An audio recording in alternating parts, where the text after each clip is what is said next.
dan kita akan membahas topik-topik yang lagi banyak banget nih diperbincangkan, yaitu salah satu virus yang mungkin semua udah tahu, yaitu virus HMPV Nah, atau gejalanya memang umumnya adalah gejala-gejala saluran pernafasan atas ya.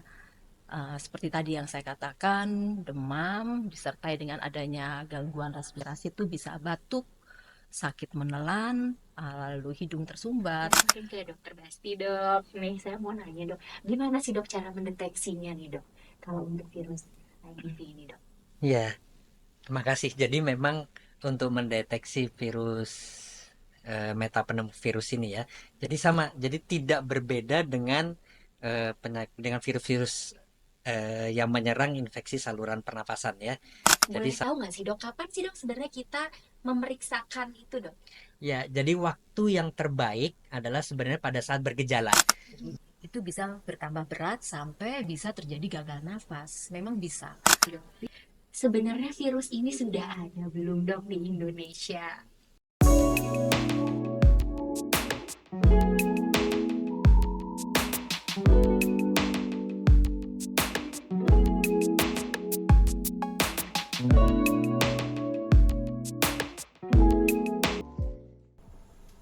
Halo Sobat Somea, ketemu lagi nih di acara podcast di RSHS Podcast.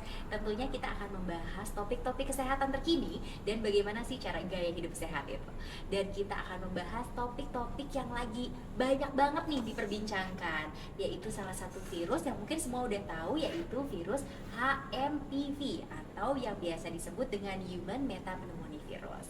Nah, hari ini kita bakal kedatangan para expert di bidangnya yang tentunya bakal ngejelasin tentang apa sih virus ini yang lagi rame banget nih, terutama virus yang dia itu sekarang banyak menyerang kaum-kaum seperti anak-anak, lansia, dan yang jelas kita harus tahu gimana sih pencegahannya, pendeteksiannya. Langsung aja yuk kita ketemu nih sama para expertnya. Yang pertama, halo Dokter Yovita, spesialis Halo. penyakit dalam ya, Dok ya, Ya. dengan subspesialis penyakit tropis dan infeksi, Dok, betul. Dan kita juga ketemu dengan salah satu dokter patologi klinik ya, Dok ya, dengan Dokter Basti, spesialis patologi klinik subspesialis infeksi. Ayo Dok, halo dokter. Ya, Terima halo. kasih ya Dok sudah datang pada acara podcast hari ini, Dok. Kita hari ini mau ngobrol topik-topik yang semuanya udah pada penasaran.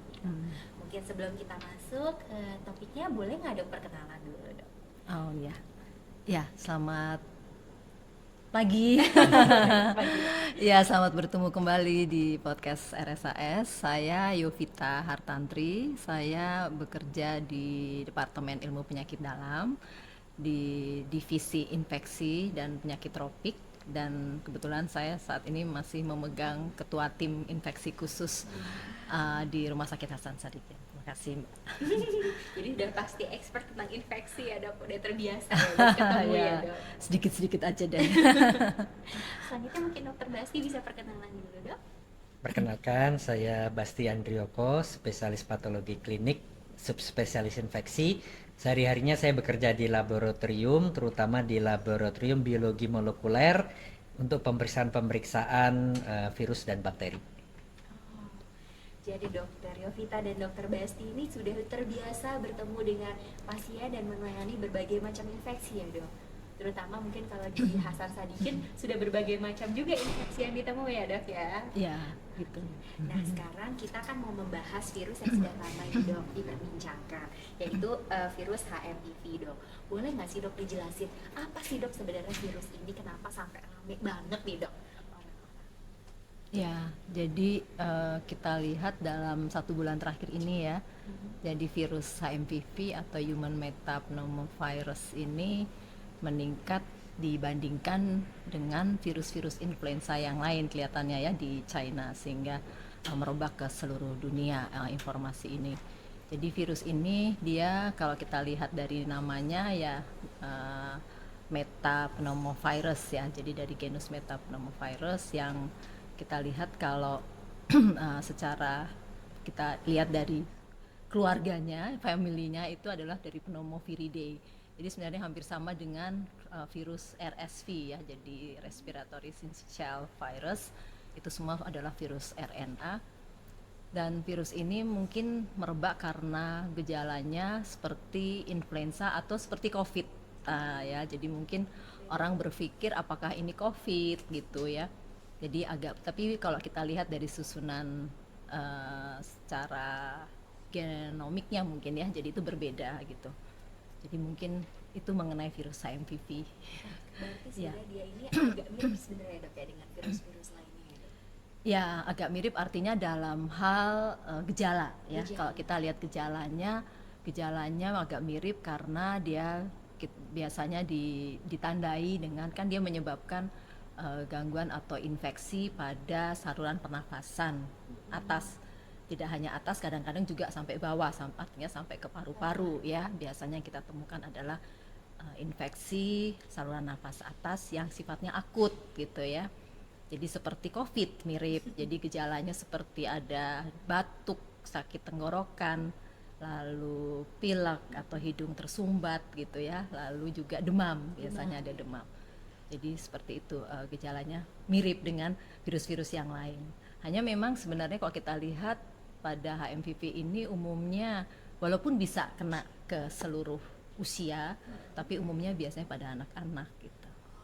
Makanya itu juga semakin menarik perhatian mungkin ya dok Ya. Karena berarti itu usia rentan ya dok ya. Ya. Kalau begitu. Seperti yang di China itu umumnya usia di bawah 14 tahun kan, jadi itu menjadi perhatian di dunia ya. Iya, apalagi kalau untuk anak-anak ya dok ya, kan kasihan juga mungkin mereka akan ada perasaan tidak nyaman ya dok ya.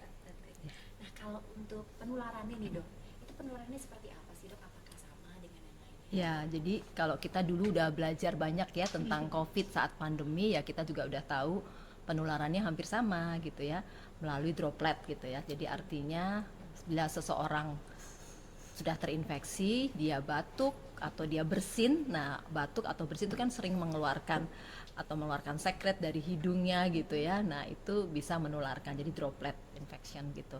Atau juga kontak sebenarnya ya, kontak. Jadi orang yang mungkin batuk atau bersin lalu tidak cuci tangan gitu ya, dia menutup mulutnya atau hidungnya terus tidak cuci tangan lewat kontak, itu juga bisa menularkan. Jadi prinsipnya sih hampir sama. Hampir sama ya dok. Kalau untuk tadi kan dokter sudah jelaskan gejalanya itu mirip dok.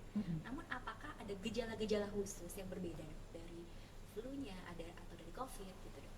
Apa yang berbeda nih dok antara virus ini? Ya, jadi kalau kita lihat mungkin pada populasi mana yang terkena ya. Jadi mungkin pada populasi yang rentan tadi ya, pada anak-anak atau pada bayi yang usianya di bawah 12 bulan, lalu juga pada usia lanjut gitu, di atas 65 tahun, dan juga pada mereka yang punya penyakit penyerta ya, atau kita sebut komorbid yang atau kita sebut sebagai kondisi imunokompromis gitu ya. Nah, adalah mereka-mereka misalnya pada pasien autoimun, misalnya pada pasien keganasan, pada pasien HIV seperti itu. Nah, gejalanya memang umumnya adalah gejala-gejala saluran pernafasan atas ya. Seperti tadi yang saya katakan, demam disertai dengan adanya gangguan respirasi, itu bisa batuk, sakit menelan, lalu hidung tersumbat, dan sebenarnya bisa berat sampai ada sesak nafas ya. Dan katanya kalau pada HMPV bisa ada suara wheezing, jadi seperti, nah dia juga ada kaitannya dengan asma.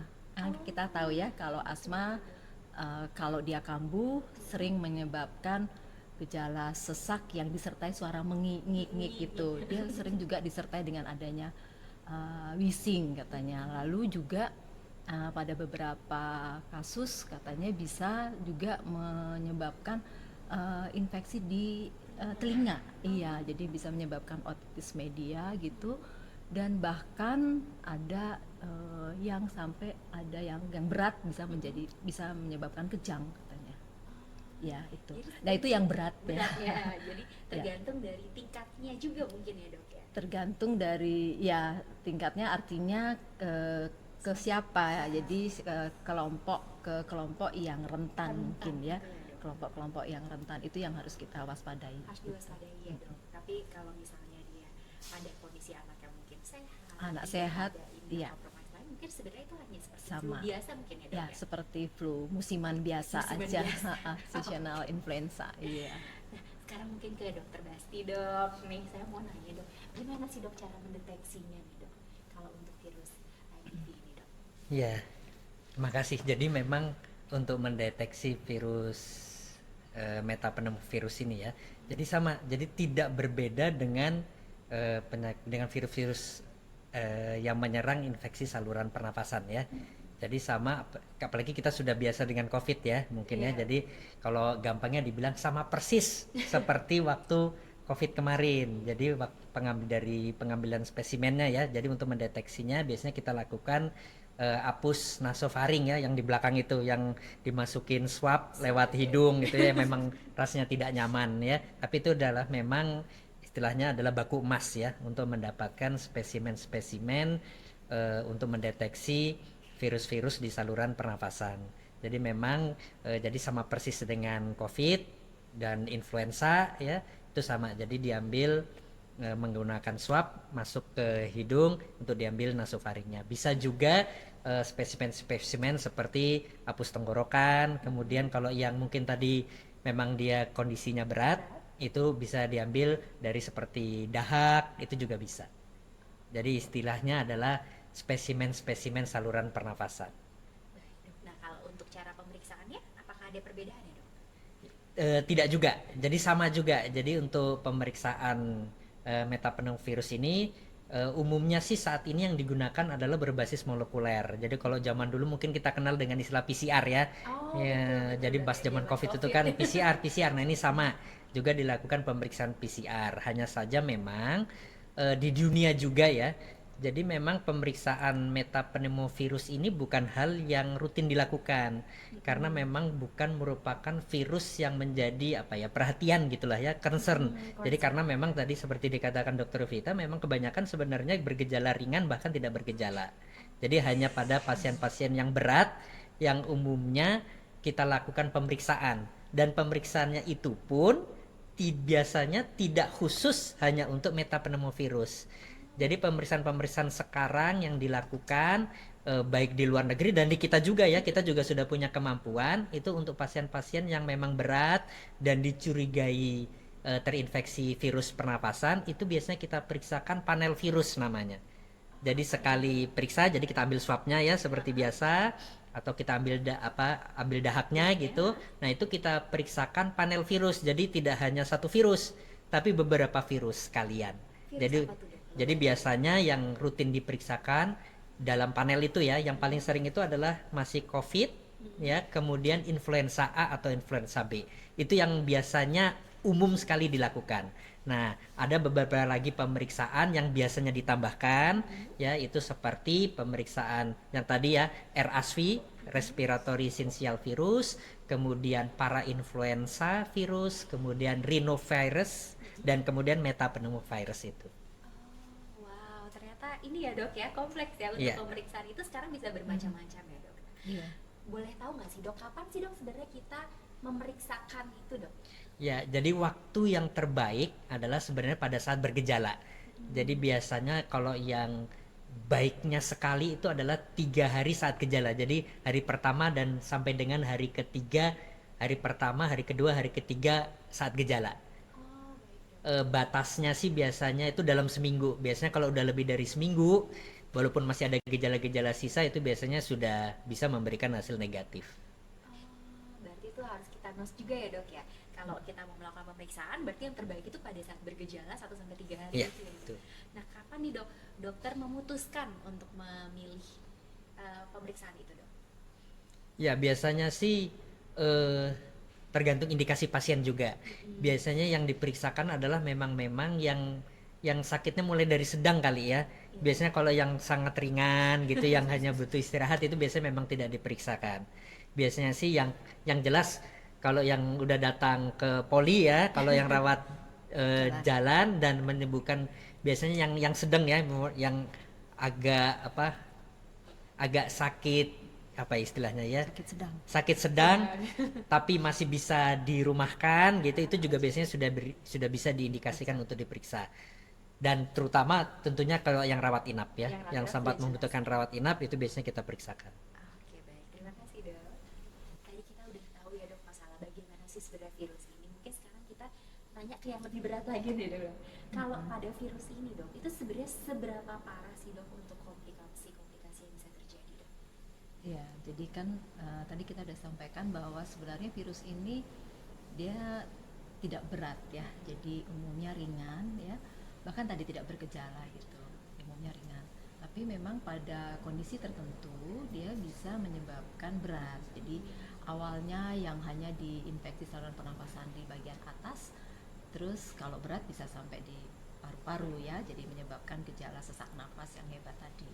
Jadi yang harus kita perhatikan adalah terutama pada mereka yang tadi orang-orang dengan punya komorbid ya, punya komorbid. Jadi antara lain misalnya pada orang yang asma, atau memang sebelumnya kalau pada orang dewasa misalnya dia punya riwayat penyakit paru obstruktif kronik yang suka tadinya merokok gitu ya, jadi pada yang istilahnya bronkitis kronis gitu ya. Nah itu bisa menjadi berat, dan apalagi kalau misalkan muncul dengan adanya infeksi sekunder atau infeksi bakteri gitu ya.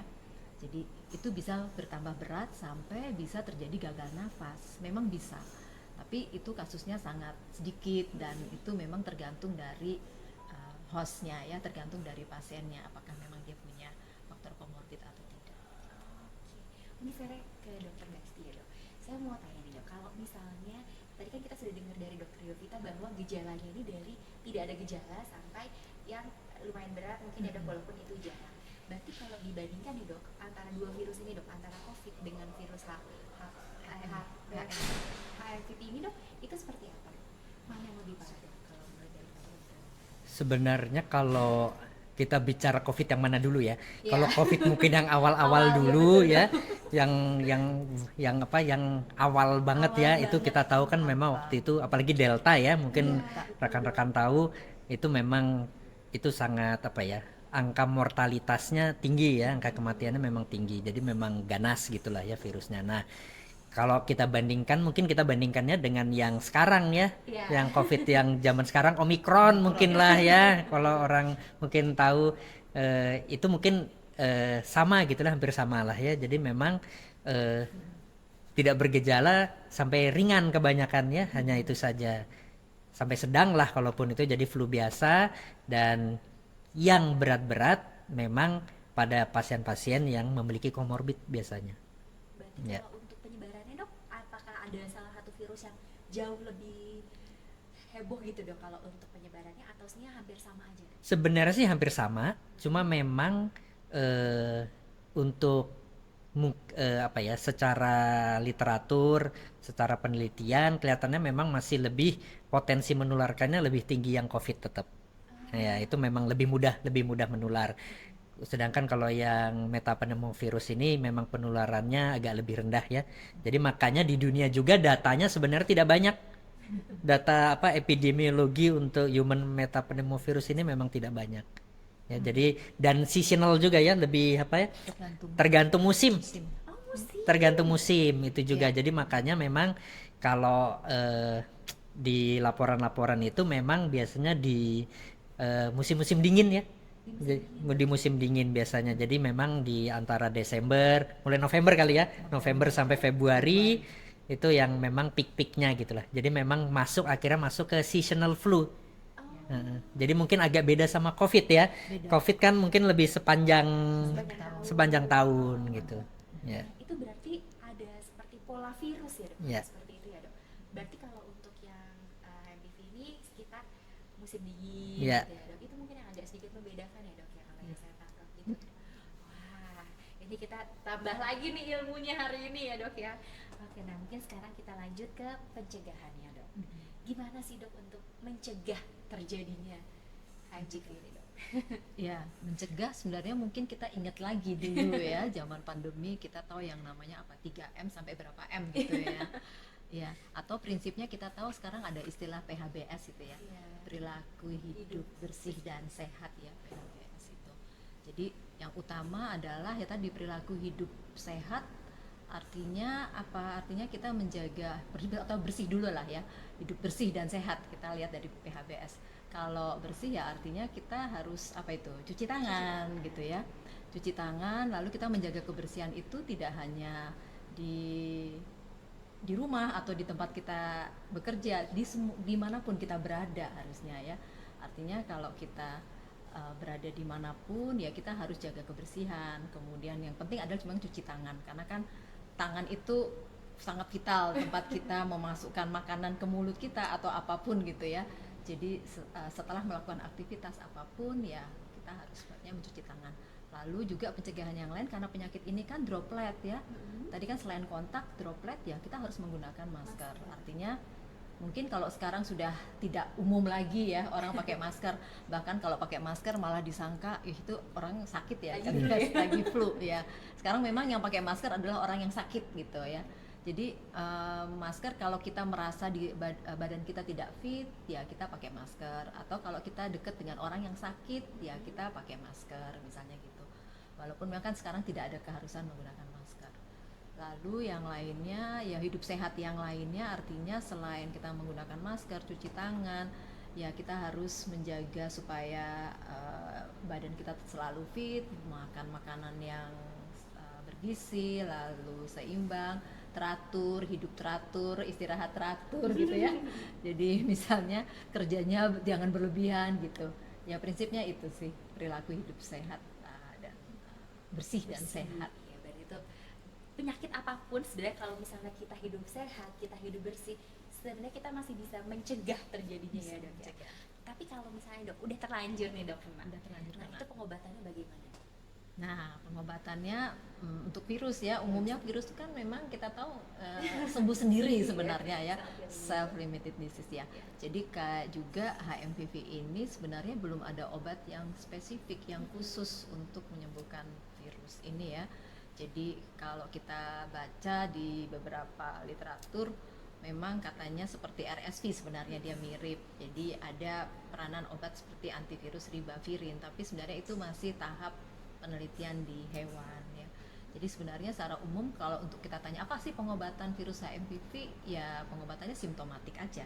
Simptomatik dalam arti kalau ada demam ya kita beri obat anti demam, kalau ada batuk kita berikan obat anti batuk gitu ya. Kalau dia sesek ya kita lihat lagi apakah ada penyakit lain atau memang mungkin perlu obat-obat untuk mengurangi sesaknya gitu. Nah itu memang harus ke rumah sakit gitu.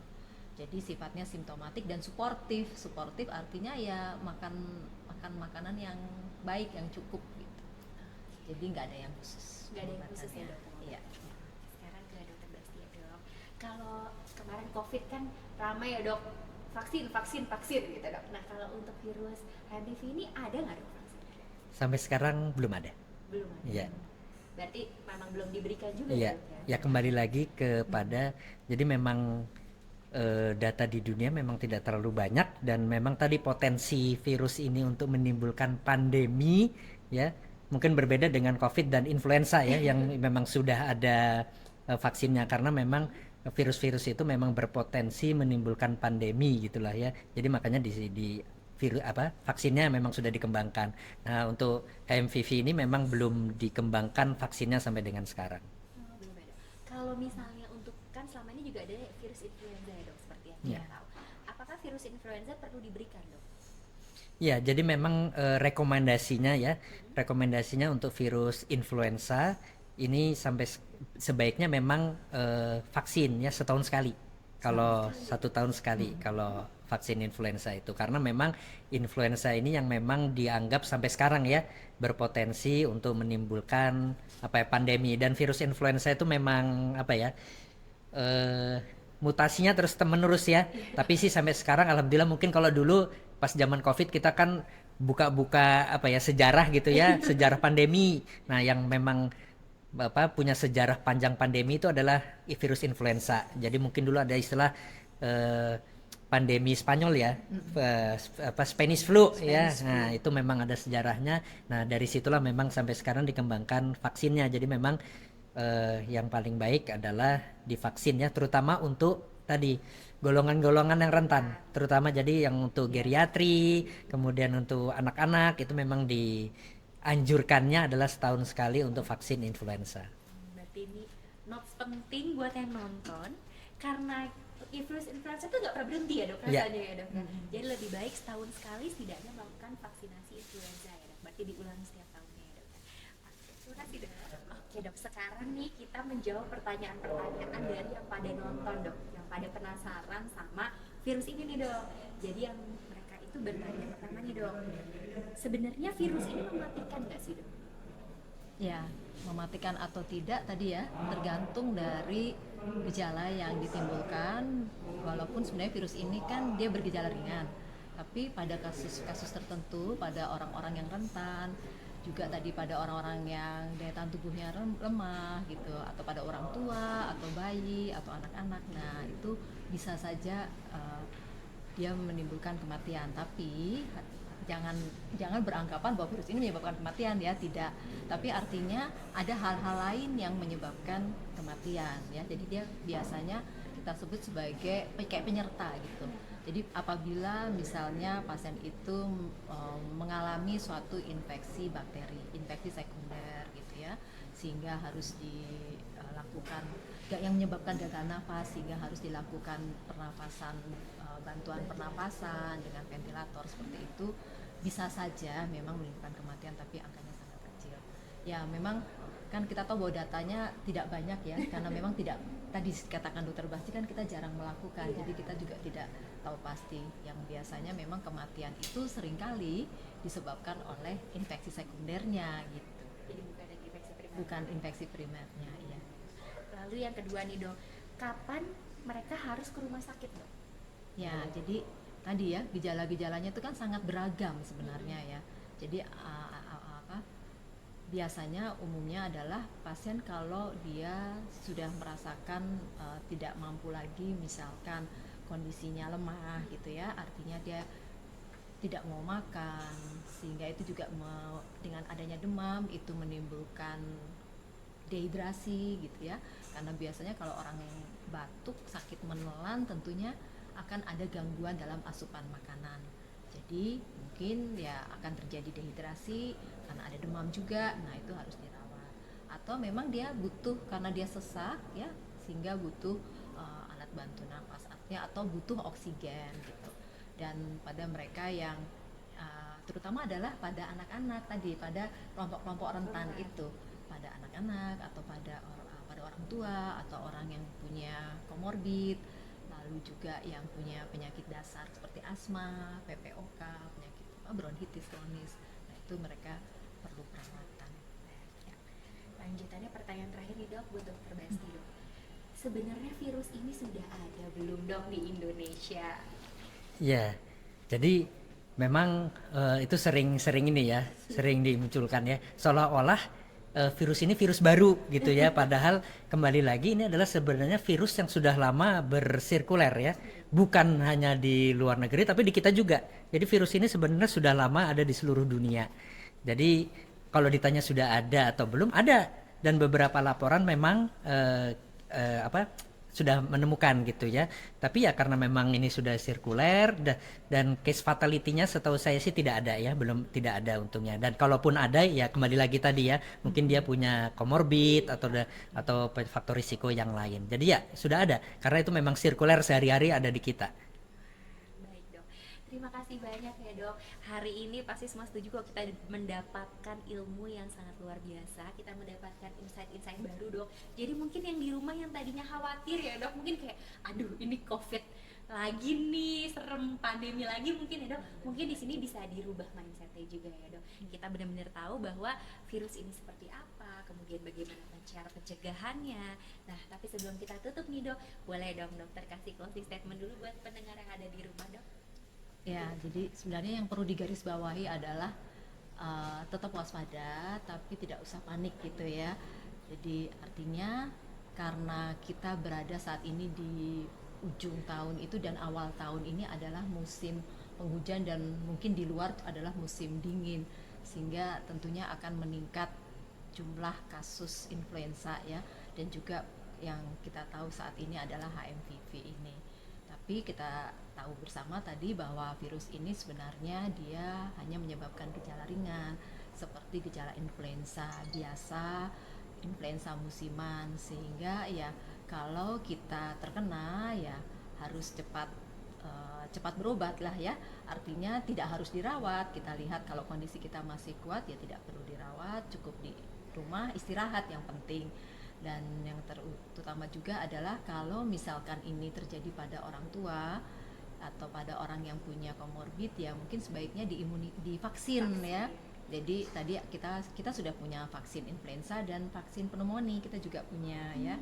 Yaitu terutama pada mereka yang punya penyakit asma atau yang sering kena flu atau yang PPOK, yang bronkitis atau orang-orang tua sebaiknya dilakukan vaksin. Mungkin itu. Oh, di Ya. Hasan Sadikin ada nggak, Dok? Ada. Ada. Kalau misalnya Cuma pada- berbayar ya, masih berbayar, tidak COVID seperti dulu. Iya. Berarti kalau misalnya nih yang di rumah Dok pengen Iya. vaksin influenza Bisa. atau pneumonia itu bisa Bisa datang, kemana nih, Dok? bisa datang ke Poliklinik Anggrek lantai sekarang lantai 6 atau lantai 7? Lantai Lantai 6. Lantai Bisa. 6 di sana Di hari lengkap kerja, ya, Dok, iya. untuk vaksin. Baik, Bisa. Dok. Mungkin dari Dokter Basti, Dok, untuk asistennya. Ya, mungkin kita kembali lagi ya bahwa pandemi terakhir kemarin sebenarnya itu membuka mata kita ya. Jadi sebenarnya sangat baik sekali kita mengambil pelajaran tentang kewaspadaan. Jadi sebenarnya kalau kita lihat kan sering rame ya. Jadi kalau ada di sana meningkat, di sini meningkat, itu sebenarnya baik sekali dalam arti bahwa masyarakat itu semakin aware ya. Jadi ada awareness apalagi dengan dengan media-media sekarang. Jadi kita harus ambil sisi positifnya. Jadi awareness itu perlu dan kita juga tetap jangan lupa sama pelajaran-pelajaran pandemi yang lalu. Jadi pentingnya hidup bersih dan sehat tadi ya. Dan jangan lupa itu. Jadi kadang kita itu suka lupa ya kalau pandemi kemarin kita takut banget ya. Pakai masker, ada orang batuk sedikit kita ini gitu ya. Nah, jadi mungkin kita harus kembali lagi pentingnya mencegah ya. Jadi kalau sakit pakai masker ya, walaupun mungkin sakitnya ringan ya, masih bisa berpergian. Apalagi kalau mungkin naik pesawat, naik dalam transportasi umum ya. Nah, itu jangan lupa kalau memang kurang sehat pakai masker dan jangan lupa cuci tangan. Itu saja. Jadi selain untuk diri kita juga kita memproteksi Iya, orang lain. betul Dok, sekali. di sini. Aduh, terima kasih banyak Dokter Yovita, Dokter Basti yang hari ini sudah Terima kasih. datang ke sini, sudah ngobrol-ngobrol seru hari ini, Dok. Kita mungkin semakin terbuka. Yang intinya dari semuanya adalah kita harus bisa menjaga pola hidup bersih dan sehat itu ya, Dok ya. Betul. Dan kita harus mencari pertolongan atau kita datang ke dokter kalau memang dirasa sudah ada gejala-gejala yang memberatkan ya, Dok ya. Jadi jangan takut juga nih untuk ke dokter, yang penting harus tetap semangat, harus tetap peduli dengan keadaan kita dan orang sekitar tentunya ya, Dok ya. Dan tetap jangan lupa untuk pola hidup sehat dan bersihnya. Baik, saya Kalia Lagita, Dok. Hari ini sudah menutup acara hari ini. Jangan lupa untuk semuanya, jangan lupa untuk share, komen, like, semuanya di-share podcast-podcast kita, didengerin nih gimana sih caranya untuk gaya hidup sehat dan juga untuk kesehatan-kesehatan terkini. Dan jangan lupa untuk di-follow YouTube dan Instagram kita.